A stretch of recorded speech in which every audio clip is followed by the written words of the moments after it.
Hey, how you doing? This is John, and welcome to John's Long Box. As you can see, I got my new trailer for Heroic Tales #2, and we're gonna launch April 4th. Excuse me, we're gonna launch April 4th on Michael Bancroft's channel, 9 p.m. Eastern Standard Time. Yes, I will be announcing it, and let everybody know. I'm really excited. I'm real nervous. A lot is riding on issue 2, as you could well imagine. If issue 2 does well, I will be breaking off Patriarch into his own series, and Heroic Tales will continue on the path that I imagined, which was different heroes each issue, kind of like if you've read. Like the model of the comic is Astro City. I've made no bones about that. Astro City is one of my favorite comics of all time by the totally insane TDS infused Kurt Piasek. So there we go. And I think I'm going to follow the pattern. I'm going to have, 2 stories of character, 2 stories of character, Patriarch is in 1 and 2. And then, so issue 2 has Mary Sue. So issue 3 will also have Mary Sue and the Raven, and we'll continue like that. That's what I'm thinking, because the Mary Sue story kind of ends on a cliffhanger, and I don't really want to make people wait too long. I think the emotional details of that story will not resonate if we wait too long. So there you go. So let's, as usual, I kind of filibuster a bit to let people wind in. Might as well show you this. This is the Patriarch Mini. See if we could focus in on the details on that. I got 3D. I got a 3D sculptor, and then I have a 3D printer, but it's in the garage, and it's too cold to do 3D printing. So my 3D printing is limited to certain times of the year. I need to get this camera to refocus. How do I do that? Okay, I'll just redo that. How's that? Okay, there we go. So there we go. So I got that. What else do I have? I'm thinking of maybe when I'm close to fulfill it, maybe doing like a little merch campaign, because I got a lot of merchandise. But I got these Patriarch coins. I got these Mary Sue coins, and depending upon the launch, I'm going to start making coins for the Raven, because these coins take a long time to make. So, the first time I kind of panicked. And since I told people I was offering a coin, I made this coin, because this only took like 3 weeks. But this was a lot more expensive, and I only made a few of these. So these are available too. What else I got? I got T-shirts. I still have pint glasses, and I'm gonna have card sets. So I'm gonna be making 15 cards for the new series, and for every $1,000, I'll unlock another card. That's what we'll do with that. All right. So what else is new? I don't know. All right. Let's address the chat. So I'm going to be closing down this store probably a day or two before I launch the other campaign. I am on the other campaign, on my first campaign, I'm at 244. Kind of hoping I could get 6 more backers by the time it closes out, because just 250 is a cool number. Torchbearer Studios, how you doing? Yeah, the wait is over. Almost. I'm trying to build up a little bit of hype, even though I'm sleepy as F. Hey, Marcus, how you doing? So, all right, it's 7 minutes. StreamYard is acting weird. StreamYard, like I go to hit play and it says busy. Try again. So that's why I was a couple of minutes late last week for the same thing. Why can't I not wake up? Jeez, another sip of Canadian coffee. Tim Hortons. All right, so let's check out Star Wars Marvel Comics Group, the greatest space fantasy film of all. Issue 6. This completes the first movie. At last, the soul-shattering climax of the year's best movie. Today you die, Luke Skywalker. This is your final battle. See Luke Skywalker battle Darth Vader. See, this is the kind of stuff that drove me crazy as a kid. Luke doesn't have a red saber. You know, just stuff like that drives me nuts. So let's open it up. Got some pizzazz. Marcus, Torchbearer, did you ever read Pizzazz? I told you my Pizzazz story, right? I might as well tell the Pizzazz story again. I dated a woman out in Albuquerque. She owns a comic book store. And behind the comic book store, they had a warehouse. At one point, they were the distributor of comics in New Mexico. So you can imagine they have untold boxes upon boxes upon boxes of comics back there. And somebody broke in to their storage house and just took the first 6 boxes of comics. I guess that's all they could fit in their car, and left. And it turned out it was 6 boxes of Pizzazz. And she was just like, thank you for clearing out our warehouse of junk. All right, so based on the film by George, I had a dream about George Lucas last night. I guess I was thinking about this comic. You know, like you had a dream, and then when you wake up, something triggers a memory, but the memory's not complete. Like that. Oh, man, I wish I could complete the memory of the dream. Never read Pizzazz or Pizza Ass, as we called it as a kid. We used to do like Pizzazz, like jazz hands, Pizzazz. See, this is just this is example of Stan Lee trying something different. They were always trying something different. Like, I don't fault comics for like, okay, Kamala Khan, okay, great, make up a new character, but don't keep it, astroturfed. Is that the word? Like, don't artificially keep it going, like just let it, try it. Okay, didn't work. All right, that's cool.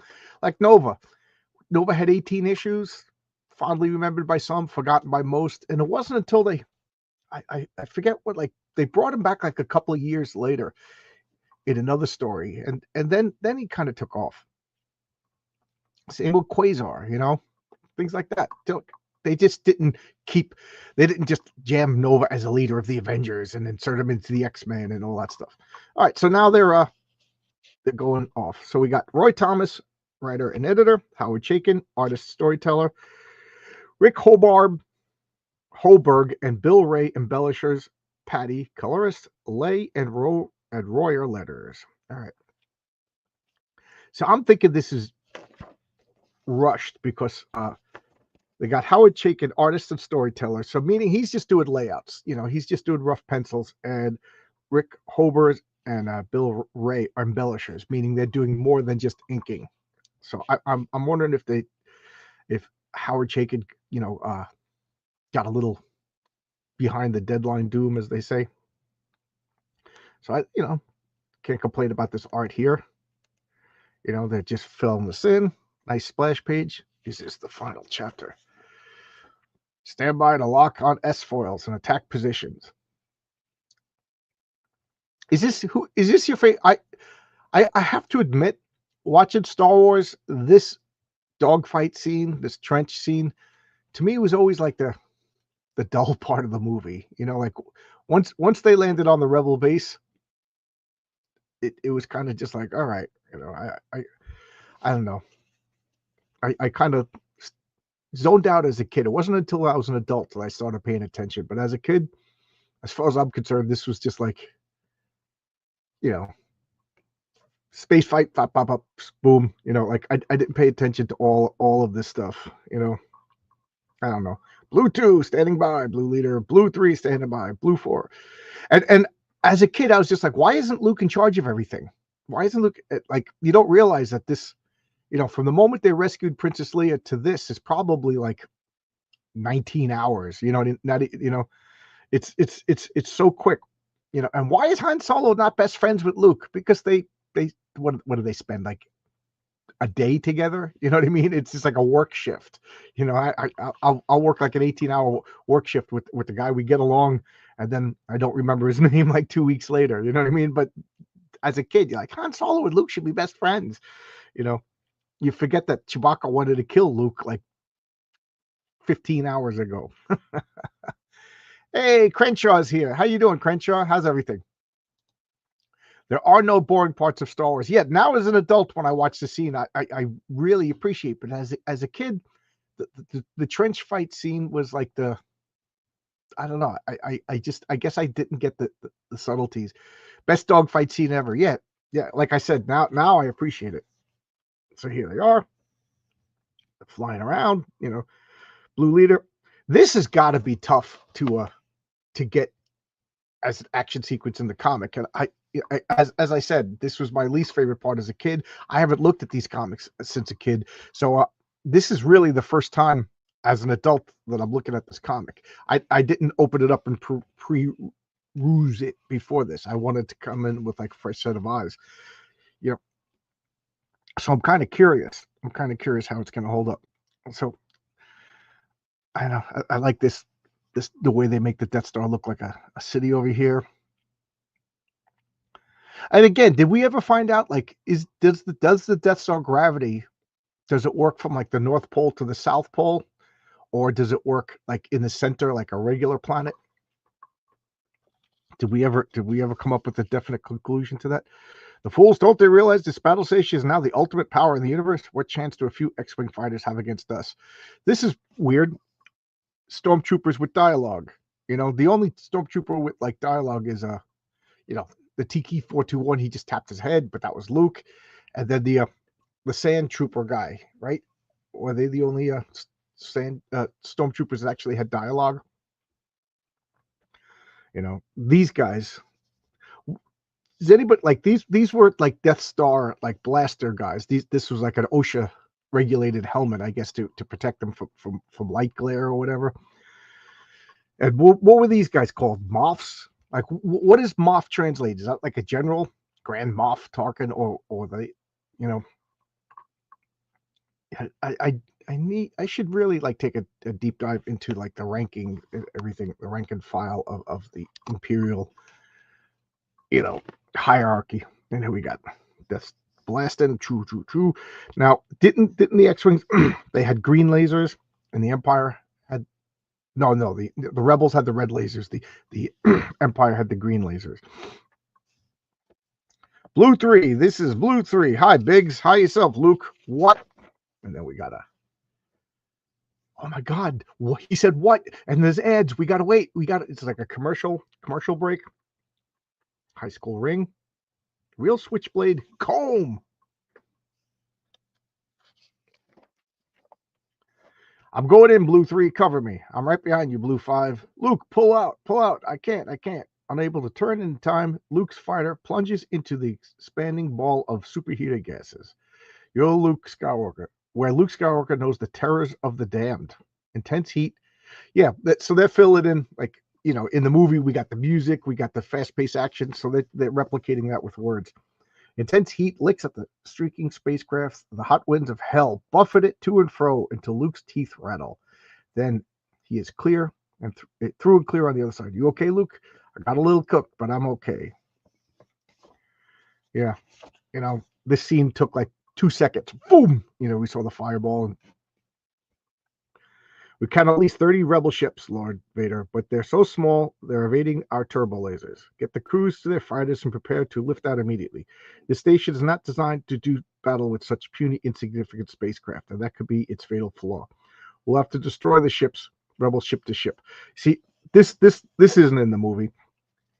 He just said we'll have to destroy them ship to ship. Yes, Lord Vader. Like he didn't express any fear, right? At this point, or did he say we've analyzed their pattern of an attack? There is a threat. Another hit. The rebels are good, too good to take it. Prepare my own personal ship. Yes, my lord. I'll deal with myself with any who dare come too close. Darth Vader really is a cool looking villain. He's a cool looking villain, and I like in the first movie, he just he was like mysterious. We didn't know anything about him. Like the more I learned about Vader, the less I cared, to be honest. Same with Wolverine. You know, I kind of like this dark, mysterious guy, and I think he shouldn't be in the movie too much. You know, like as opposed to Darth Maul, who really wasn't explored at all. And I know the cartoons. He came back. I don't watch the cartoons. I only watch the movies. Oh, I just realized a bit. Let me finish this page and I'll address the chat. I'm sorry, guys. I got caught up in the comic. This is bringing back like a lot of nostalgia for the movie itself and this comic. I just remember like reading it over and over again. Darth Vader prepares to do battle. The space continues. Luke, recalling his earlier wisecrack, reflects that it really is like hunting womp rats back home in the crumbling canyons of Tatooine. Then from the Rebel war room comes an urgent message. Attention, squad leaders. They've picked a new group of signals. Enemy fighters coming their way. How many of them, General Dodonna? No way we could tell, Princess. Now, is this like they didn't expect them to come out in TIE fighters? You know what I mean? Like, the dialogue should have been like, okay, they're releasing the TIE fighters. We were ready for this kind of thing. Like, if the rebels thought that the Death Star wasn't going to release TIE fighters and fight them, then, you know, what were they thinking? Here they come. You see, Luke's over here. He expected them. Now, Mark Hamill, he sees these as Trump fighters. So, oh my God, there's Trump fighters. And they have like blonde hair and a tan. But that's Mark Hamill. Luke Skywalker sees them as TIE fighters. All right, let's address the chat. Trench scene is dope. How you doing, David? How's it going? Crenshaw. I don't know if I'd like to be called a moth. You know, it's funny that I thought the same thing even as a kid. Like it just sounded like a silly name. Like I didn't think anything dirty or anything like that till years later. But at the time I was just like, moth. I don't want to be called a moth. My wife bought me a switchblade comb a few years ago for my birthday. One of the best gifts. Yeah. I don't know. I think they're kind of funny. You're bringing OSHA into this. I bet they really had to write up quite a report when the Death Star exploded. Yes, that dialogue is in the movie. This station is not designed to be battle with such puny insignificant spacecraft. That could be its fatal flaw. Okay. Oh, hey, I got my drive-by blessing. How you doing, Zach 10? In Star Wars universe, a Moff is a high-ranking Imperial officer, essentially a governor, who oversees a specific sector of space within the galaxy. Oh, okay. So they don't. Okay, so kind of like the Green Lanterns. The Green Lanterns have a space sector, and the Moffs have a great. I thought like Grand Moff Tarkin meant like I don't know what I thought, but it was kind of understood that Moff Tarkin was in charge of the Death Star, and it was also understood that he was Vader's boss. Vader deferred to him, obviously, when he stopped choking that guy.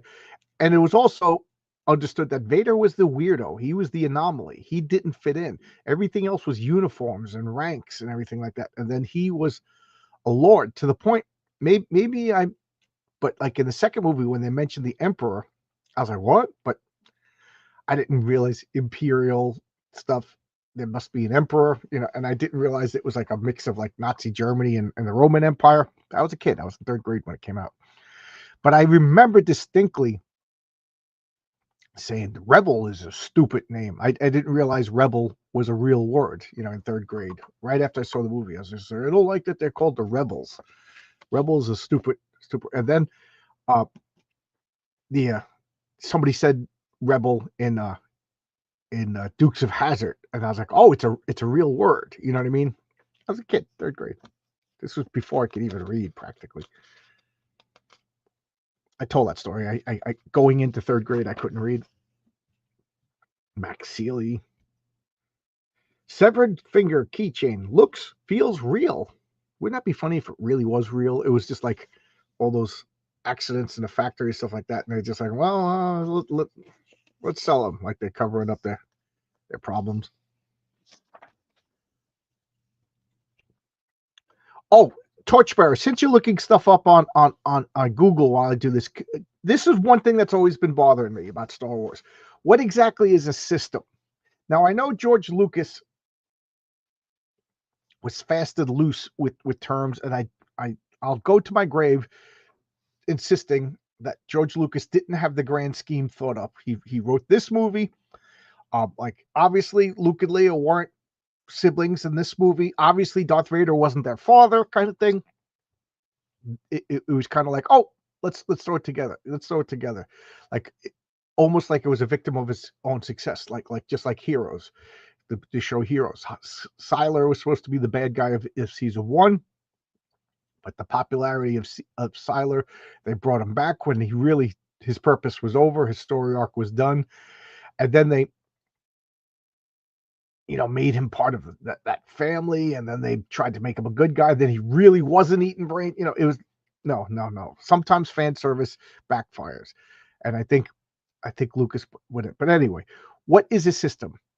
Like when they go to the Hoth system, like I can't help but think like as a kid, Hoth was the name of the planet. Now, when they say Hoth system, you don't name a solar system after we're not the Earth system, we're the solar system after Sol, the name of our star, Sol. You know what I mean? So we're the solar system, like the Polaris would be the Polaris system. So is Hoth the name of the sun that the ice planet orbits? And if so, is it like Hoth 2 because it's the second planet? You know what I mean? And like and then Dagobah. Did they say the Dagobah system, or do they say Dagobah is the planet? So I'm just curious, what is the official ruling on the use of the word system in Star Wars? Zach-Tan says, were you disappointed the Empire wasn't run by a space parliament with a ceremonial space queen? Yeah, a big blue-haired woman with pointy glasses. And stop microaggressing me. Why did that? Oh, you put it in toy. Hey kid, it's not that kind of movie. I'd feel better if Han Solo and Chewbacca were here. But Han got his reward for helping save the princess, and that's all he seems to. Biggs! So I like this little, this is just like a little insert to remind you of the characters. This could be somebody's first foray into Star Wars. They just picked this up. They didn't see the movie. They didn't read the 5 issues. So also to remind you these characters who haven't showed up in the issue, because really, if I want, like right now, I'm just like, hey, how's Marcus doing? You know what I mean? I wouldn't say, hey, how is Marcus Kelligrew doing? How is Marcus Kelligrew available to draw doing? Like, you don't say the whole last name when you're thinking of your buddies. You know what I mean? I wonder if Han Solo and Chewbacca were. Look out, the enemy swooping around. Okay, the good coloring. The TIE fighters have the green lasers. I like the TIE fighters, just so cool looking. I thought the TIE fighters were just so cool. He's on me tight. I can't shake him. Hang on, Biggs. I'm coming. Boom. Next, the electronic crosshairs line up and like gun sights. There's a small explosion in the vast silence of the cosmos. And the Imperial pilot is vaporized with this ship. Pretty gory detail. You didn't have to write that. Oh, you can't see it.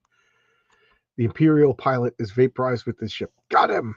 You know what I mean? It's like the death is kind of abstract in Star Wars, with the exception of Obi-Wan Kenobi and that guy in the bar who got his arm, cut off.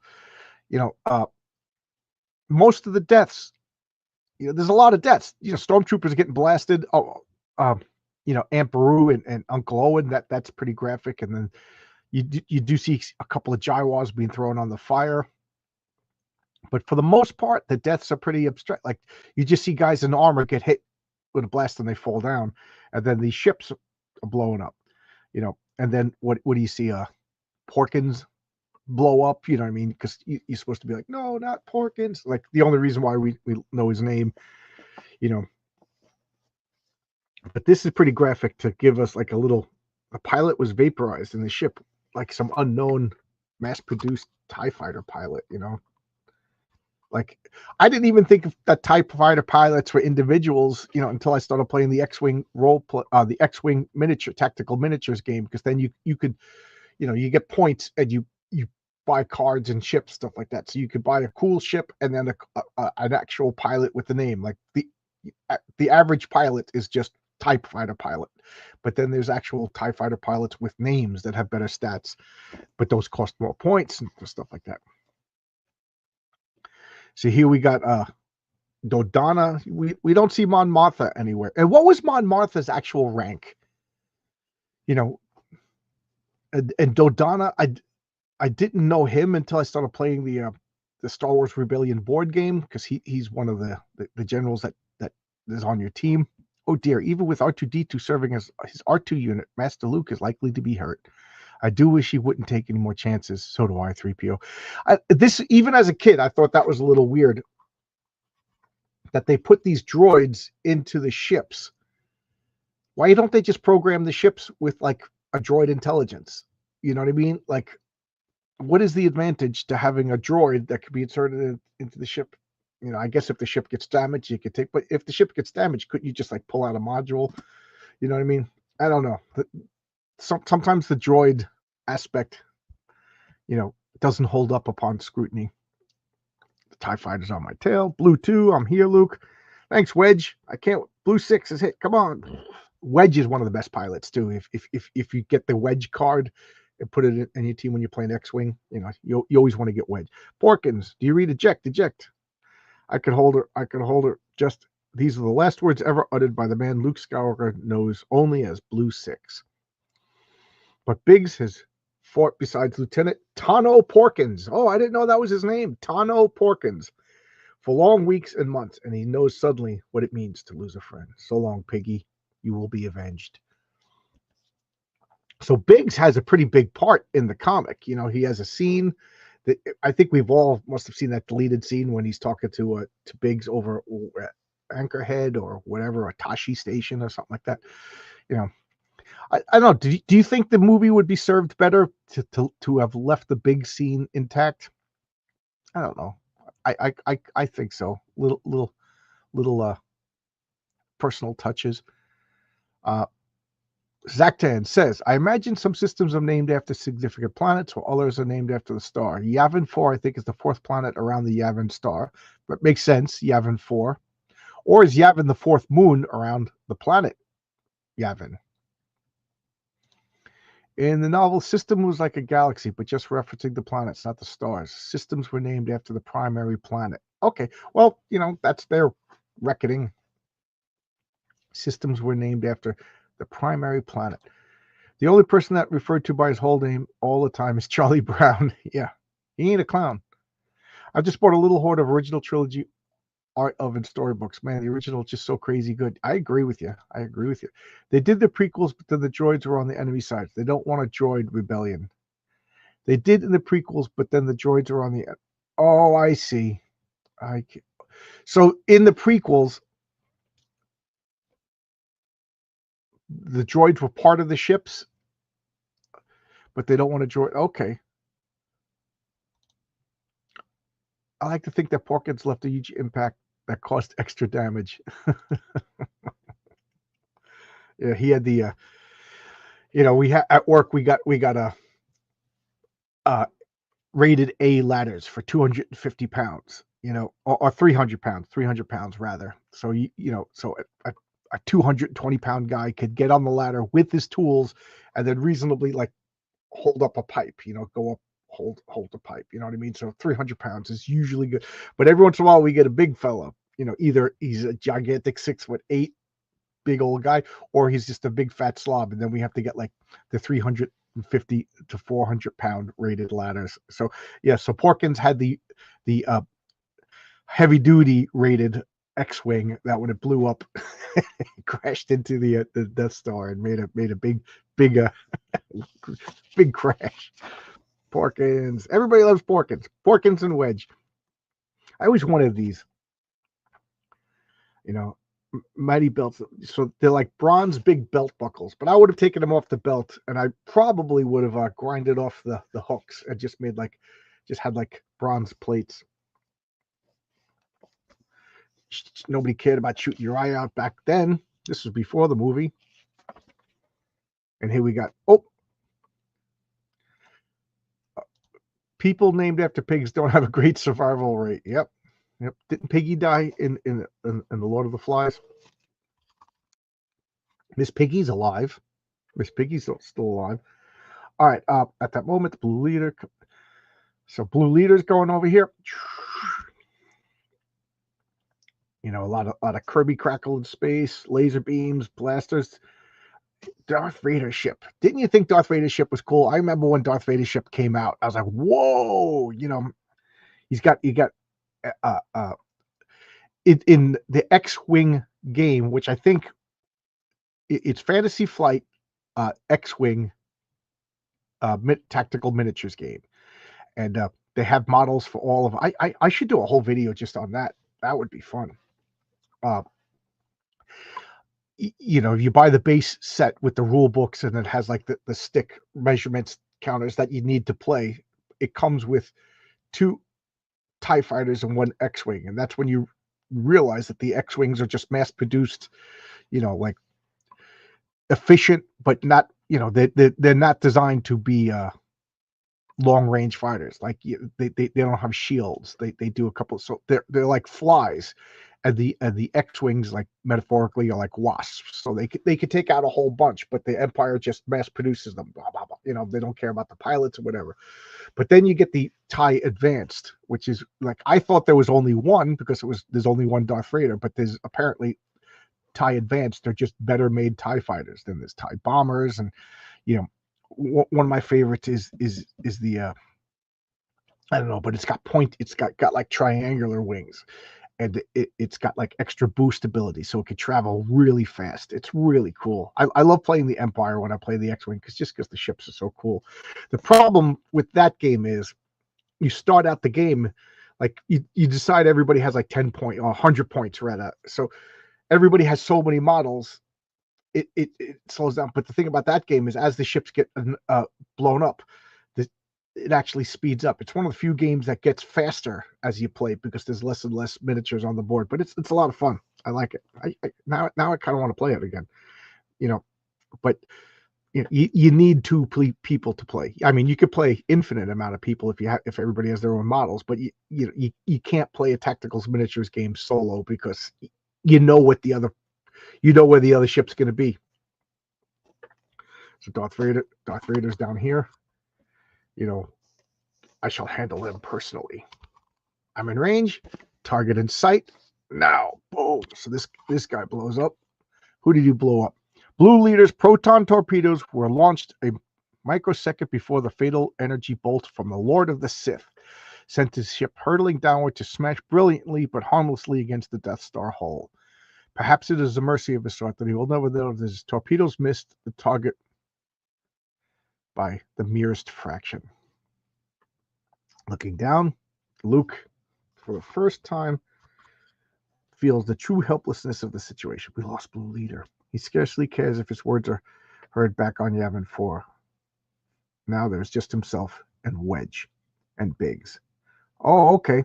So I didn't realize that. There's only 3 survivors to the trench run. Luke, Wedge, and Biggs. Close up. We're going in.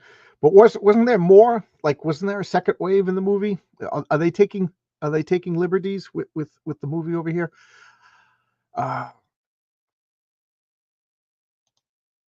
Torchbearer. I like the idea. Systems is a navigational term because you could visit the planets. A galaxy is something you study from afar. It isn't like a map for travel. Okay. So we're getting different viewpoints about systems. Vader did not want a crummy, mass-produced flying space coffin. That's pretty much what they were. That like the TIE fighter was like the Volkswagen, cheap, mass-produced, and efficient. You know, but not a luxury car. You know, it was to get you to point A and point B. And also the TIE fighters, they didn't have a faster than light capability. You know, they needed to be transported, which if you play the Star Wars Rebellion board game, any TIE fighter at the end of the turn that's left unsupported, meaning it can't land back in a capital ship. Capital ships, by definition in the game, are ships that, you know, that take other ships, you know, are destroyed. So if the TIE fighter can't end the turn on, say, a Death Star or a Star Destroyer or I forget the name of the other ones, then they just die. Apex Comics, good old Marvel Star Wars comics drawn by Carmine Infantino. This is drawn by Howard Chaykin. Howard Chaykin and embellished by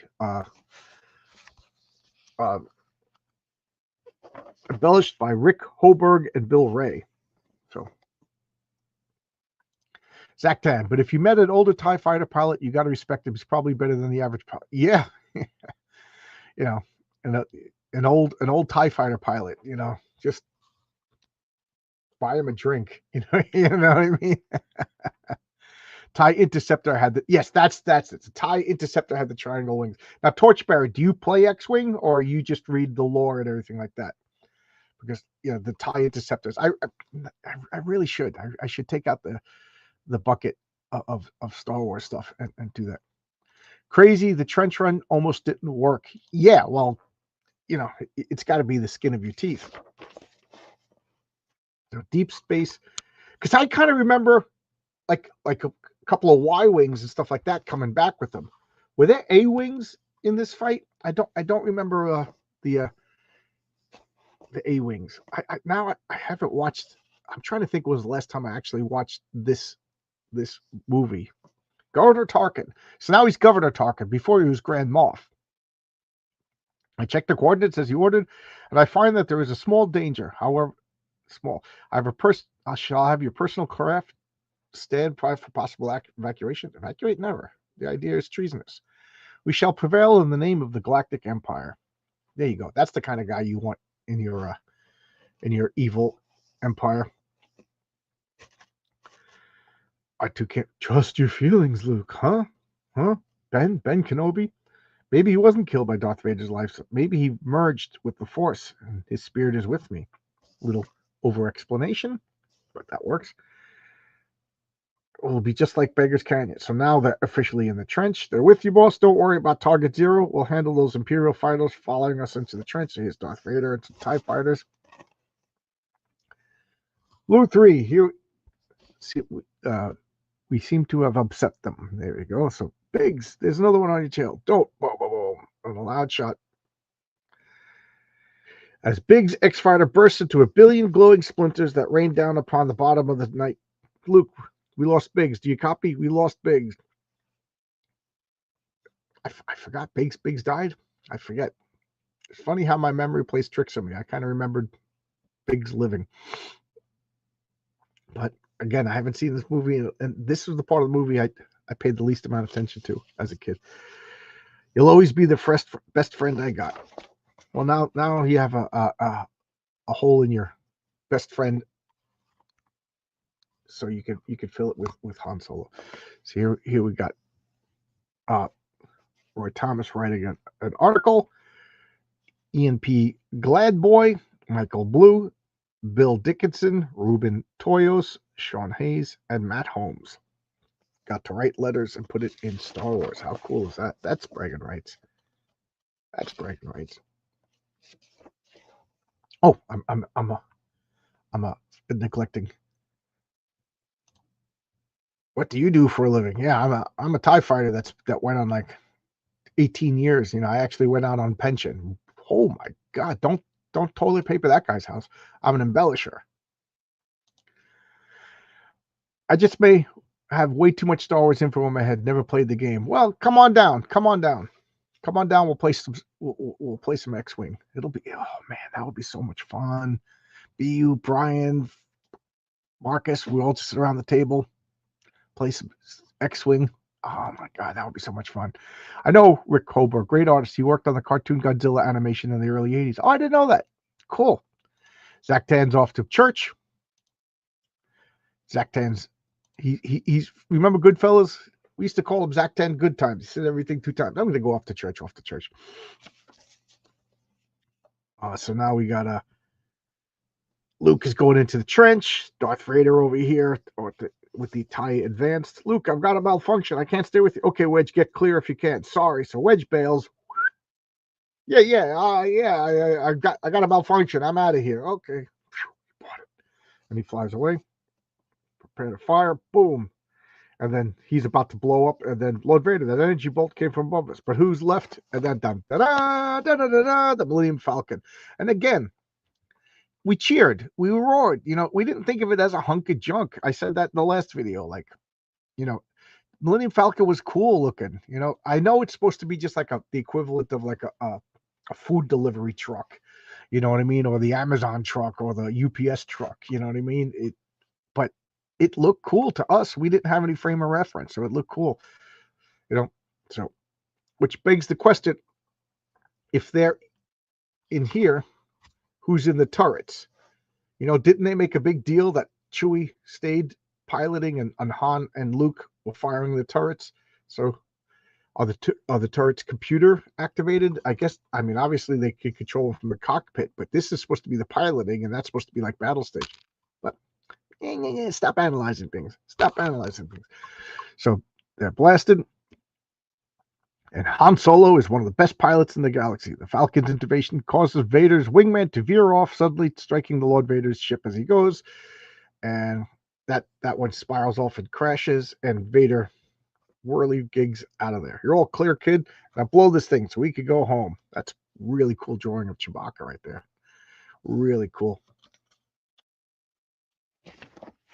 Then we got more ads.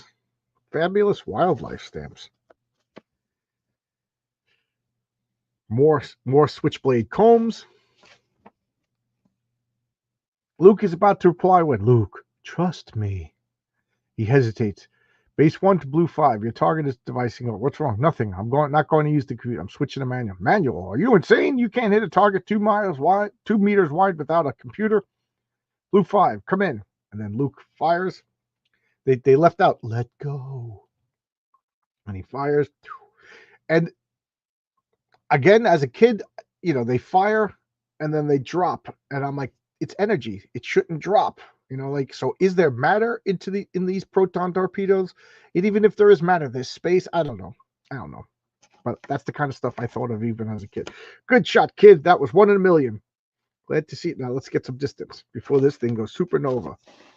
You know, the eternal night of space becomes for a few seconds the brightness of day. No one dares look directly at the exploding battle station, not even the multiple shields. You know, never mind the people that were in the prisons. You know, here comes the torpedo. Legal Eagle.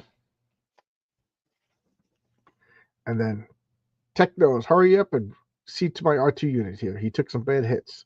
This I always liked. C-3PO was willing to donate parts. That was sweet. You know, you did it. You know, you did it. And you big Corellian. I knew there was more to you than money. Once in a while, princess. Once in a while. You know, and they make it the Google eyes. Look at that photorealistic drawing of Mark Hamill.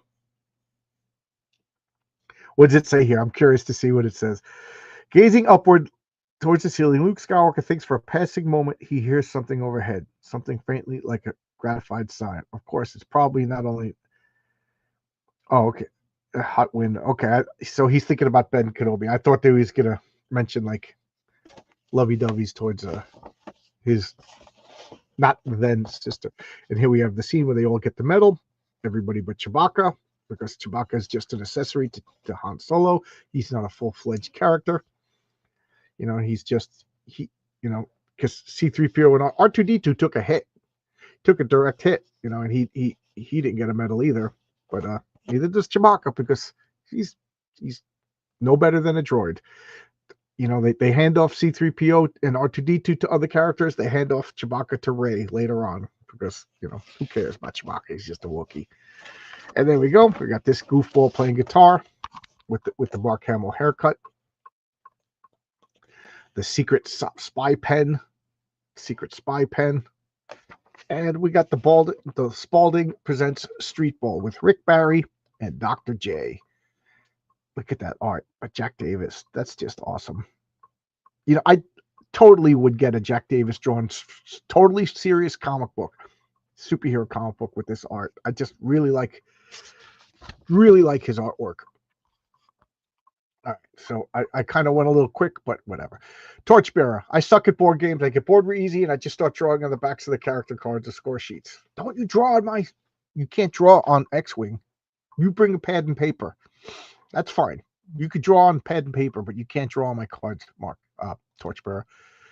Heroic Tales, yep, it's going to be up for a short time while. Let's get it to 250. Let's get it to 250. I'm at 244. Just six more. I got 2 sales in 3 days, so that's pretty cool. Pretty cool. Can't complain. We got Fembat for Apex Comics. Check that out. That's also on Fund My Comic. Oh, it's your birthday.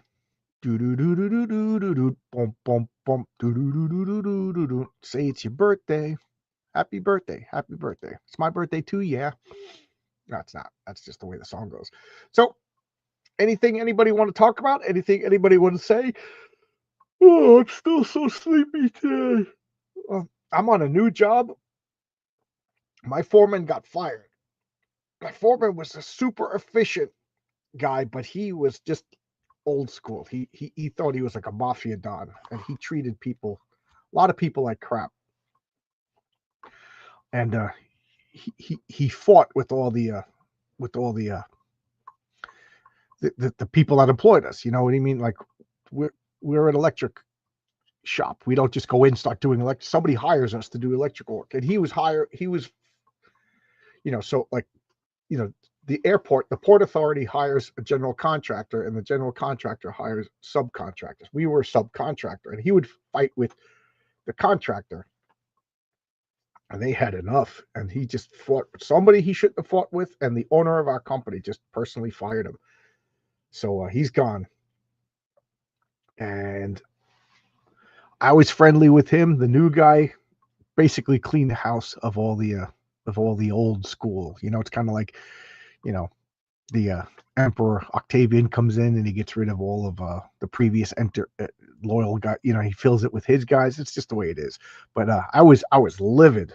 But I'm in Manhattan again for the first time in like 15 years. I haven't been to Manhattan in so long. Manhattan is disgusting. It's filthy. Absolutely filthy. Oh my God. I was watching a video on YouTube because my wife and I, we plan these imaginary trips. I'm sure every married couple does this. When we have vacation, we have some extra money. I'd like to go here, and we both want to go to Japan. We'd love to go to Japan. So I watched a couple of like touristy things, not what not to do in Japan. Like I don't want to go to Japan and make America look bad. So like how to behave and blah blah blah blah. So now all these Japan travel videos show up on my YouTube feed, and one of them was a Japanese tourist who came to America, and he just said America's a dying country. And I was like, he was explaining the differences. Like in Tokyo, the subways are clean. There's, they, if you go into a restaurant, if you go into a McDonald's in Japan, the shake machine works.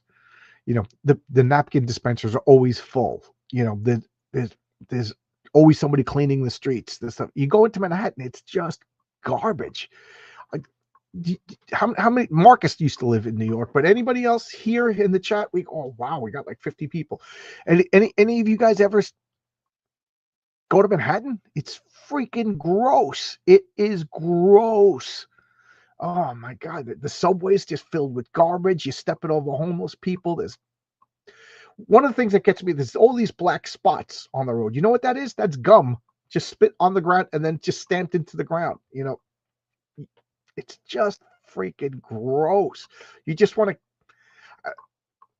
to carry like a little thing of sanitizer with you at all times. It's freaking gross. And I'm in a hospital, and the hospital's like 100 years old. So of course, we're the electricians. So we go into the hospital, and then we go to the underdwellers.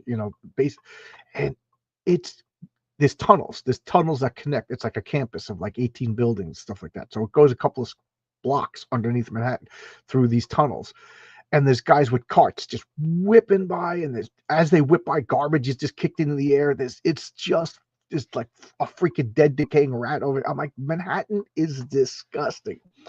It's freaking gross. So what, I don't know, why am I talking about this? John, this will be on my stream content this coming Saturday. This? Well, could you clarify that? I don't have any problem. I just want to know what you're talking about. I don't know. Japan is nice, but prepared to walk and climb stairs. Yeah. Oh, that's what I was saying. So now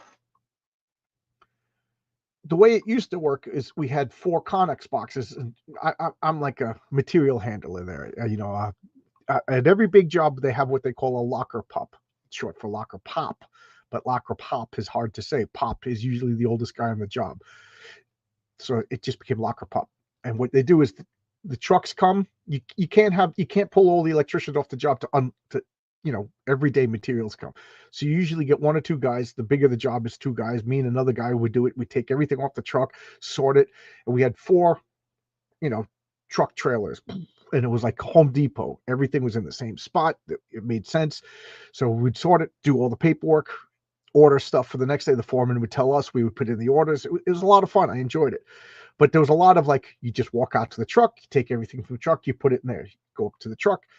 You know what I mean? A lot of heavy lifting, but not a lot of walking. Now, this job, there's 18 buildings, and there's a vertical in it, 18 buildings, and then 6 flights. It's unbelievable. I'm walking, no joke, like an average of 8-9 miles a day. I've been there 1 week, and I will tell you this: my back does not hurt, and my hips do not hurt. I think the walking is really good for me, really good for me. So climbing and walking stairs, that's what I'm doing all day long. I'm climbing and walking stairs, carrying boxes.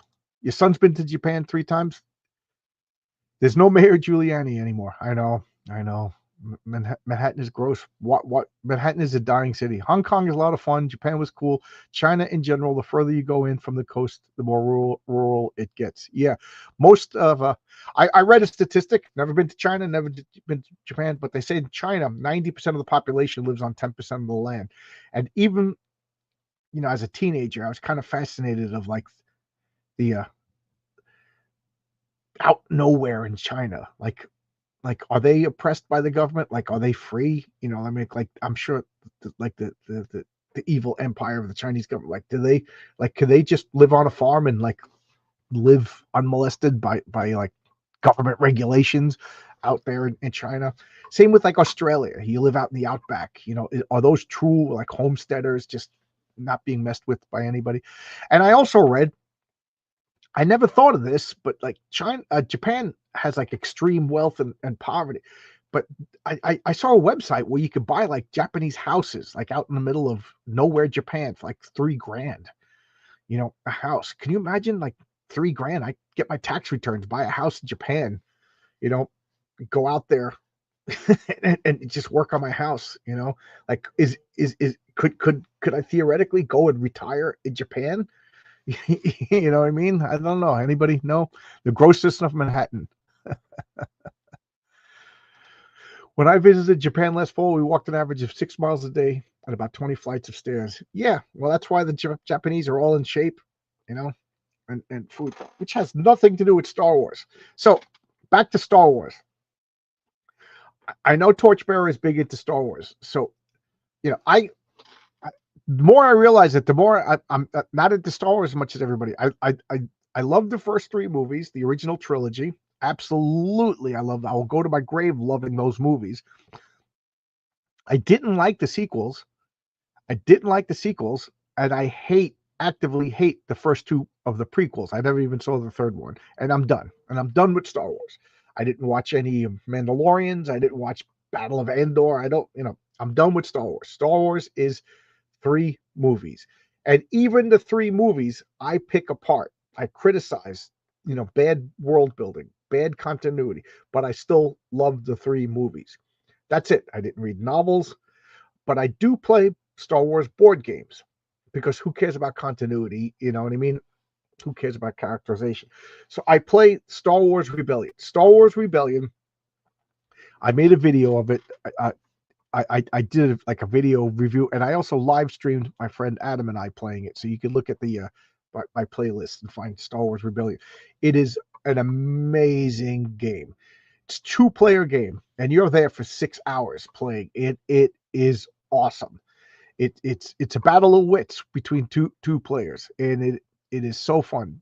I will say that the Rebels win.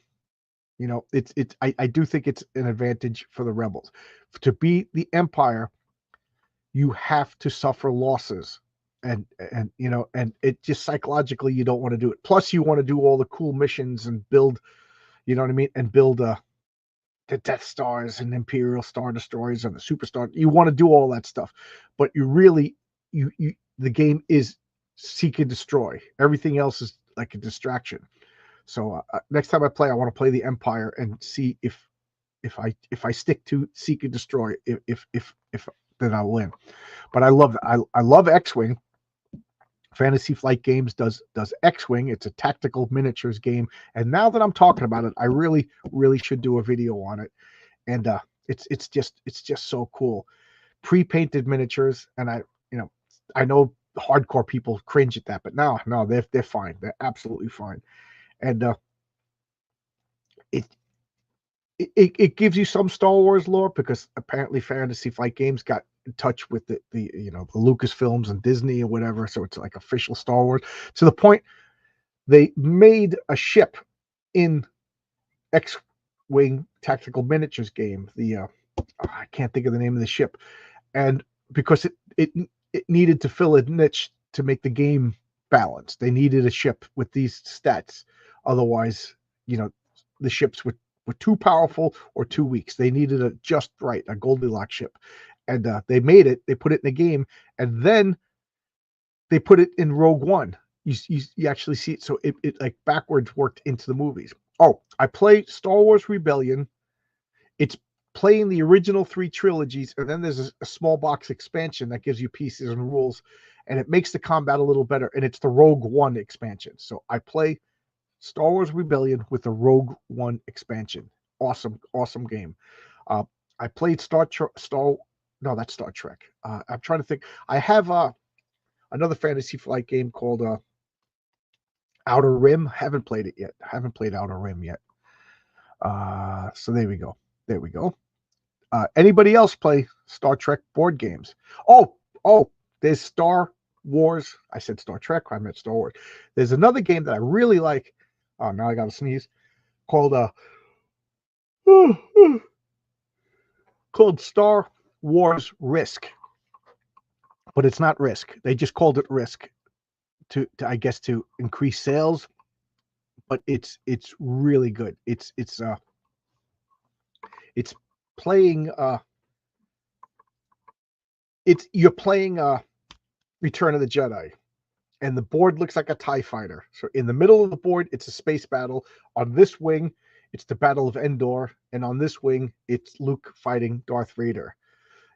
And it's just so there's 3 theaters that you're working out. It's really cool. And behind me,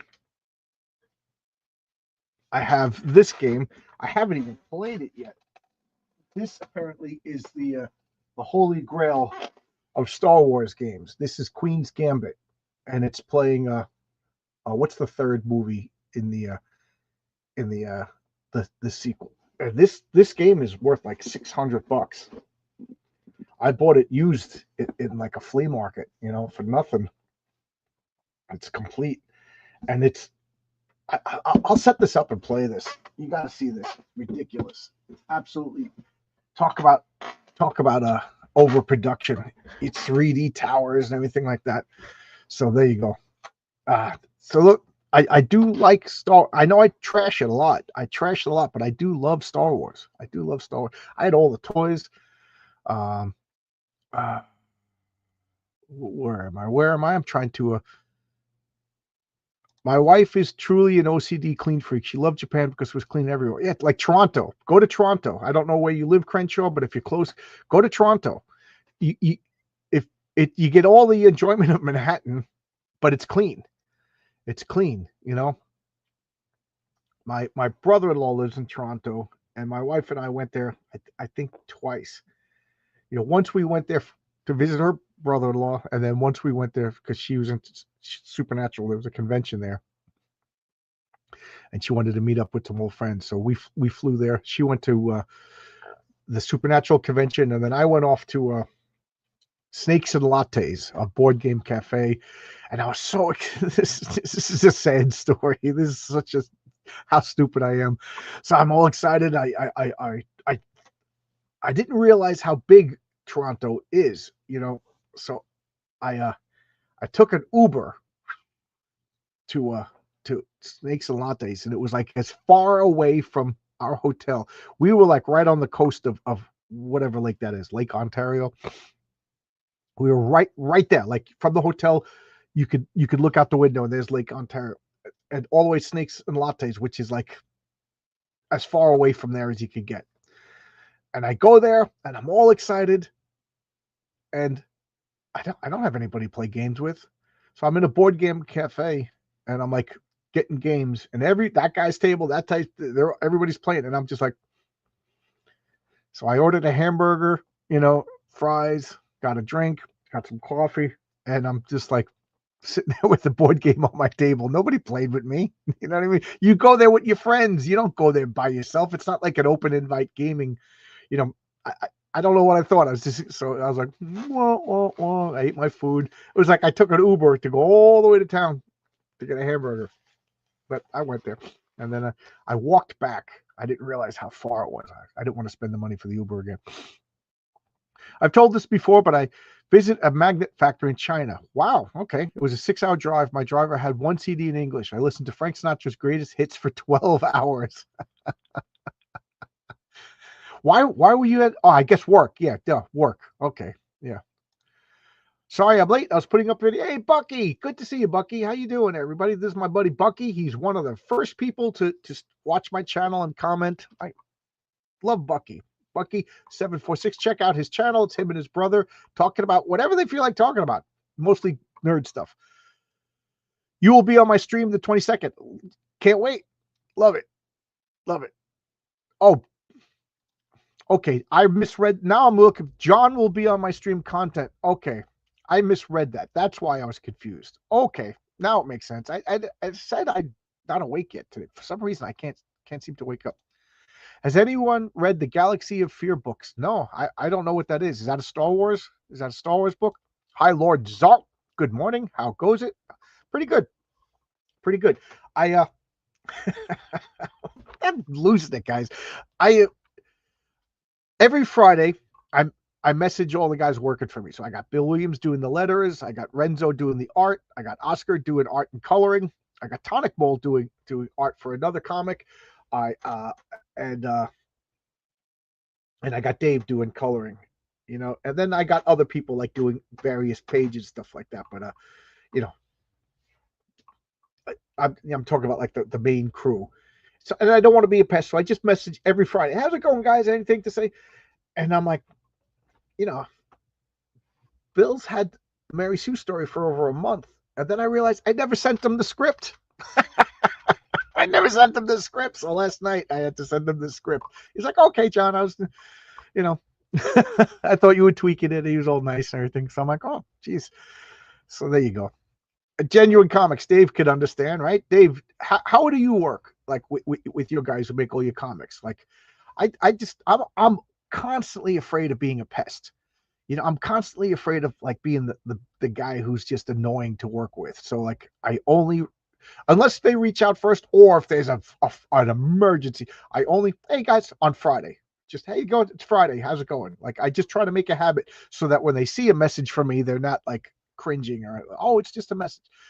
Renzo usually sends me a message like every 2 days, like a question about the script, or like, is this what you meant when so Renzo I talk through the most, but everybody else just Friday. I don't want to be a pest.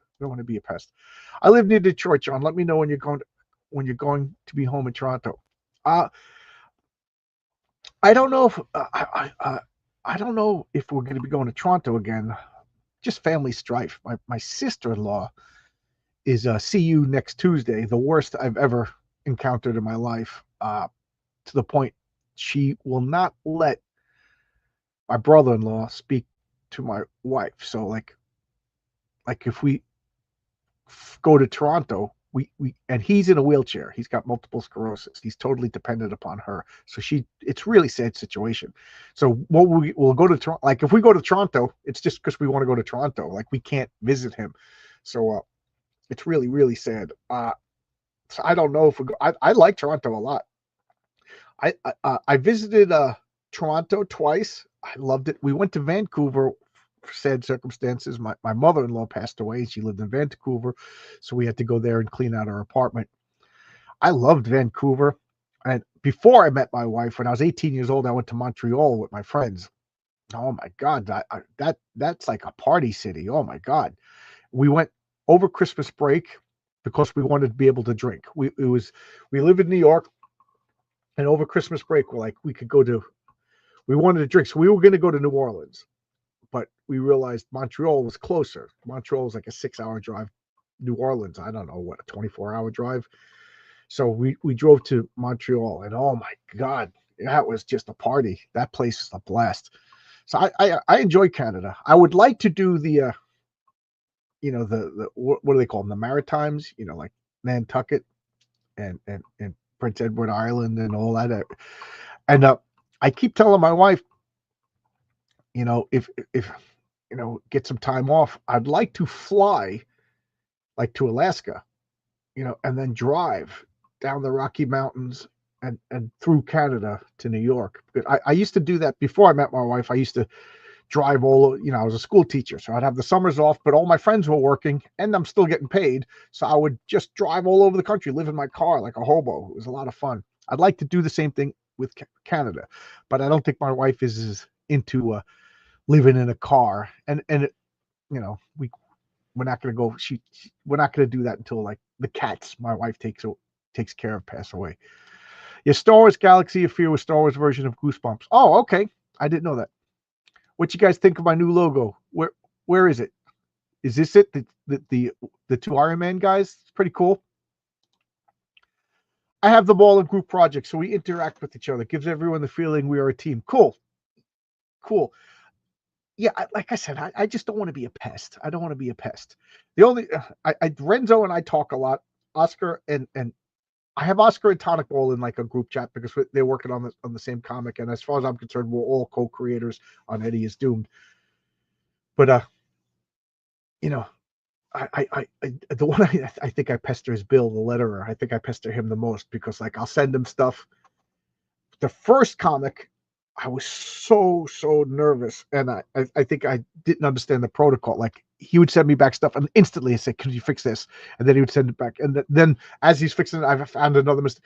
So now I'm gonna wait till the whole thing's done, take a breath. Like now I got time. Now I got time to do it the proper way. Literally the last comic, everything was done at the last minute. I didn't realize how long it was going to take. I assumed that everybody else's priorities were my top priority were their top. Everybody else had different obligations. So now I'm more prepared. So now I know I'm going to get everything back, take a breath, have an editor check it out because I obviously there's a couple of typos that I'm really embarrassed by, and do everything, and then just submit to Bill a list. One time, these are all the changes I'd like to make. I thank Bill from the bottom of my heart for being so patient with panicky me. Where am I? I celebrate all our little wins in the group. We have some chats sometimes unrelated. That's good. That's nice. Yeah, Renzo and I talk a lot. We talked on the phone a few times, just about life. Oscar comes on and we do like a drawing stream. I enjoy all the guys. The Tonic Ball is one of my favorite people. Bill Williams been on my stream a few times. He's a big comic book fan. I love his comic Pantheon, that he writes, and I think he's inking now, and he also letters. I just like I said, I got the A team. I really love it. Family strife is the worst. We just missed a funeral because my sister's wife is a terror. I feel you. I'm glad you're not the Woody Allen of Comicsgate. Woody is usually annoying in his movies. Oh, excuse me. I felt like that. I felt like I even apologized to Bill. I said, I'm so sorry I'm being a pest. I'm just in panic mode. He was like, I understand. But he gave me advice. This is what you do.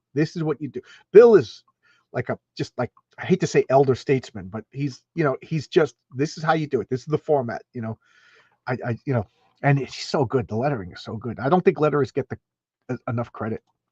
Canada's a great time. We go whenever we can. Yeah, you live close to Canada, right? I don't want to dox you, so I won't say. In any case, anyone's interested, I've been reading Alpha Flight. I just finished issue 14. It was nice to see the Submariner happy. I'll keep my mouth shut. I love Toronto. Very clean. I visited there in 1988. Yeah. Excuse me. The logo is the 90s cartoon and MCO version of War Machine. So there's James. Oh, cool. So, anybody? You know, we talked about Star Wars. We talked about Toronto. We talked about New York being filthy. Anybody have anything to say? What do we got? Question for anyone: is your favorite member of Alpha Flight? Since we mentioned Canada, every time it's funny because originally my favorite member was Vindicator. Then they killed him.